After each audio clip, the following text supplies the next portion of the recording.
And when war breaks out, then, I mean, the sky is usually the limit for commodity prices. Oil reached a high in July of 2008 of $147 per barrel, despite diminishing demand from developed nations.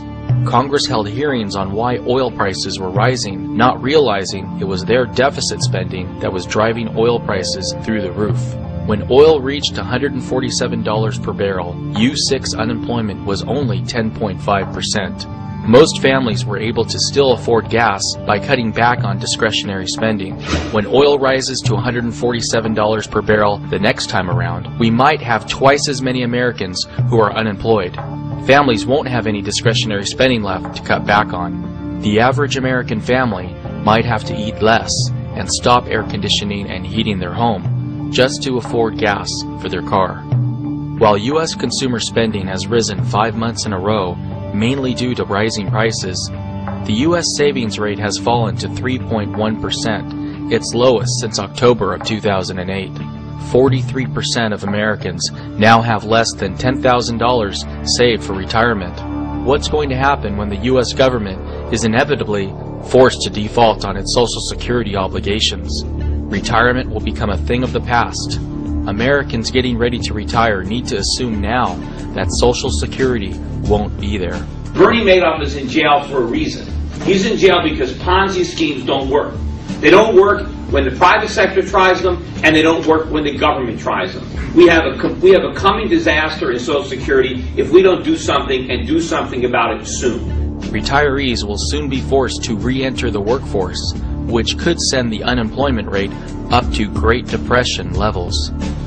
The only area of our economy that has been seeing increasing employment is the government. The government recently hired 1.2 million temporary workers for the U.S. Census.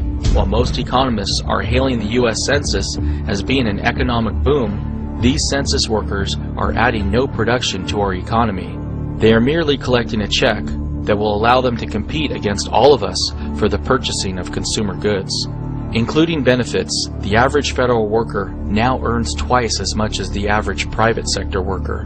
While incomes in the private sector are contracting, federal workers are receiving a 2% pay raise in 2010 after receiving a 3.9% pay raise in 2009. How can that be? I mean, they're supposed to be civil servants. They're supposed to work for us. Or was it the Twilight Zone?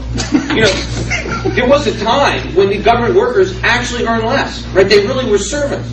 Who's the servant now? The U.S. national debt is now $12.8 trillion. However, the U.S. government is refusing to include the debts of Fannie Mae and Freddie Mac on its balance sheet when these are now government-controlled entities. Including the Fannie-Freddie debt of $6.3 trillion, our real national debt is $19.1 trillion. Once you include our $60 trillion in unfunded liabilities for Social Security, Medicare, and Medicaid, our total federal obligations have now reached $79 trillion, or more than 5.5 times our GDP of $14.2 trillion. It will be impossible for our debts to ever be repaid without the U.S. printing the money and creating hyperinflation. America's greatest business success story of the past decade has been Apple Inc., maker of the iPod, iPhone, and the new iPad. For fiscal year 2009, Apple recorded a $2.28 billion expense for federal income taxes. The U.S. would need to see the creation of 700 companies like Apple in the next year just to generate enough tax revenue to balance our projected 2010 budget deficit. This is impossible. The only way our economy can truly recover is for the government to dramatically slash spending across the board and eliminate unnecessary departments like the Department of Energy.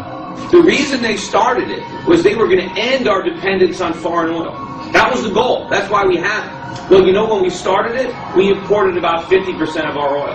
Now we import 70% of our oil. It's been a colossal failure. They spend $30 billion a year. Abolish it. Besides the Department of Energy, our country also needs to abolish the Department of Education. The cost to fund the U.S. Department of Education in 2009 was $63.5 billion, up 37% from $46.3 billion spent in 2002. The average annual tuition for a private four-year U.S. college in 2009 was $26,273, up 41% from the average tuition in 2002 of $18,596. It's no coincidence that college tuition costs are rising almost in parallel with the Department of Education's wasteful spending. In China, approximately 25 million students pay an average of $400 to $2,200 per year for public and private college tuition. Not only is the cost to attend college in China less than 1/10 the cost in the U.S., we bet it's pretty safe to say that the Chinese are becoming better educated than Americans because in China they don't have unemployment and food stamps to fall back on. The Chinese are motivated to become educated and work hard to add production to their economy because if they don't have a job, they will starve. The average American has a mindset where they want to get paid and live well while being lazy as possible and doing as little work as possible. Why have a job in America if you can sit home and get paid for doing nothing? Let the Chinese produce goods for us to consume for free. Many American employers are beginning to realize not only is it cheaper to outsource work to China and India, and not only are the workers there motivated to do a better job, but there are less liabilities when outsourcing work overseas. The recently passed Patient Protection and Affordable Care Act mandates that all businesses with 50 or more employees give new mothers a reasonable break time to breastfeed their babies or use a breast pump and to provide them a secluded place other than restrooms wherein to perform these maternal duties. Almost all employers in the U.S. would have the common sense and decency to do this on their own, but now American businesses are being needlessly burdened in order to comply with another new unnecessary regulation. Employers in the U.S. are penalized when they create jobs in this country. Minimum wage laws alone have destroyed millions of entry-level jobs we could have had in the U.S. Chicken of the Sea recently had to close down its plant in American Samoa and lay off 2,041 individuals who pack tuna because of the 50-cent increase in the American minimum wage. The simple act of eliminating the current $7.25 per hour minimum wage and implementing a new $7.25 per hour maximum wage for government employees would go a long way in helping rebalance America's unstable economy. Unfortunately, what's going on in Washington today is a charade. If the Republicans were in power, they would have supported the recently passed health care bill. There is absolutely no difference between Republicans and Democrats. Neither of them are for limited government and protecting the Constitution. The very existence of the Federal Reserve and the printing of fiat currency is unconstitutional, yet there is still no widespread outrage about it. Americans are distracted by the daily debates in Washington and about whether to raise or lower taxes. But considering that federal tax receipts have remained relatively constant as a percentage of GDP over periods of many decades, proves that taxes are a moot issue. Americans are already taxed to the hilt. Any additional taxes will bring in less tax revenues. There is no chance of our country ever paying off its national debt and unfunded liabilities through taxation. Americans will ultimately feel the pain for all of the government's wasteful spending through inflation. Inflation is currently the last thought on the average American's mind, but soon it will be their primary concern. Inflation merely postpones problems. It diverts resources into sectors where they wouldn't otherwise go and where an undisturbed economy would not have allocated them.